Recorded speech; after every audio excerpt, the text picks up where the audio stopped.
We bid farewell to the wild horses in Kalamaili and head 500 kilometers to Tinghe, which shares its border with Mongolia. And then we'll head to Fuyun, where precious stones are abundant. Another gem of a place is Kekatuohai, and that's a National Geological Park. So what are you waiting for? Jump in the back seat with me and let's hit the road. Our survival must-haves, besides maps, food and water, music is your best companion with seemingly endless hours on the road. National Highway 216 connects the regional capital Urumqi and Altai, our final destination, with stops at Tinghe and Fuyun. Tinghe's scenery is almost a pendulum swing from the dry, dusty Gobi roads. Instead, this Kazakh autonomous region boasts lush green verdant hills. So we started about 5 p.m. and this is where it came from. And this is where we have to go, Tinghe Xian. It's about 500 kilometers. We've been going probably for about, I don't know, about halfway, and now it's about 10 p.m.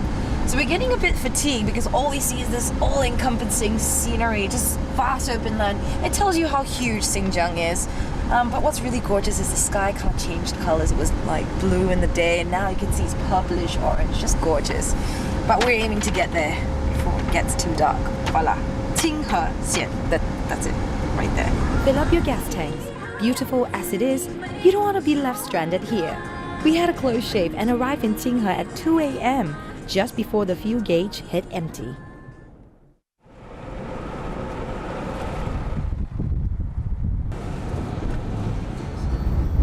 We set off bright and early from Tinghe town to one of its most prized possessions in this mountain range. You know, it's just gorgeous driving through all these mountainous roads. Before we had like flat Gobi desert road, and now it's just cows and greenery and hills. It's just completely changed.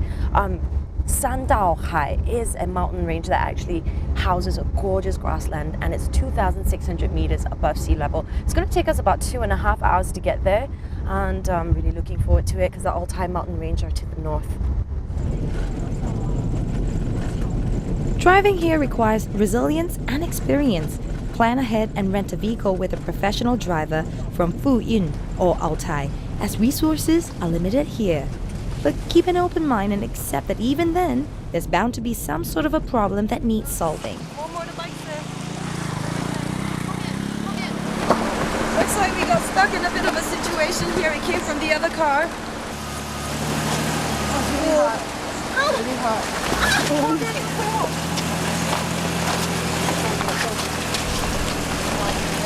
Strength in numbers is a real advantage.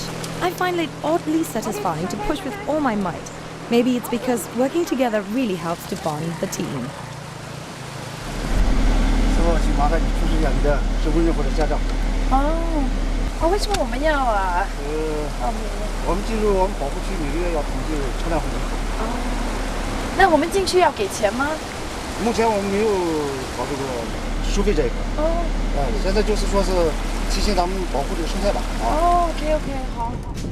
I applaud their conservation efforts, though the constant headbanging on the road left me slightly dizzy. The romantic-looking prairie made up for it, and I was, frankly, quite spellbound and wide-eyed. What a breath of fresh air! Look at that, snow-capped peaks. Oh, it's gorgeous. It's really getting chilly right now. You know, there's this sense of romantic fantasy that's attached to this nomadic lifestyle with the girls and the animals. And sometimes, you know, you think, oh, look at the horses! You know, it just seems so free because we lived in such a plugged-in world that's modern lifestyle that sucks all our energy, and sometimes it's great to be reminded of what is simple and true, but that's also very hard work to be moving every season, you know, during summer and winter and packing up your goods. This is what separates agrarian culture from a nomadic lifestyle. In this semi-arid steppe region, the tough climate calls for a migratory way of life. This would be impossible without a movable dwelling called a ger or yurt. The ger tends to be filled with life as the place where festivities and holidays and eating take place. People here are known for their great hospitality, and any stranger or visitor will be kindly received and invited to a feast on a sumptuous selection of lamb and dairy produce. It's a once-in-a-lifetime experience that makes me feel like I've stepped into a page from mythology. 我是不知道出瓦尔格这种巴斯不是不是这样。他说这个叫花海子，山的那边呢，这个有云彩山的那边呢，就是蒙古。哦，那就是蒙古国了。你有没有去过？他有没有去过？是把这东西这把它开应该把他们这个他说那个到边界上去过。这个那个把他们。That's Mongolia over there, and this is Western China. Жылда келіп тұрыңдар, жылda келіп тамашалап қайтыңдар. Мал жеңдер міне жерде сойғыз. 他说经常欢迎你们到这儿来做客。你们的家就在这边吗？对。Oh, it is so close to each other. Look, what a great community. We're getting so excited. I'm gonna take a family portrait for them. 我帮你们拍个照吧。So awesome. Okay, so let's see. All right. I don't feel the pressure at all. Let me get a good shot. Great exposure.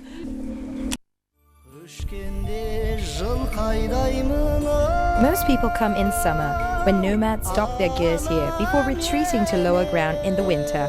But the only way is up for a bird's eye view.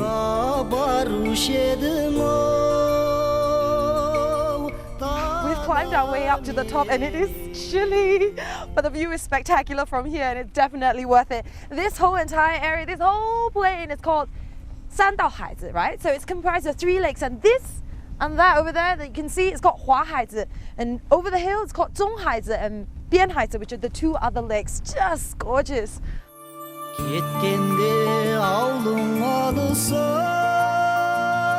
Life on the steppe relies largely on milk and meat. Speaking of which, I could use some of their daily grub.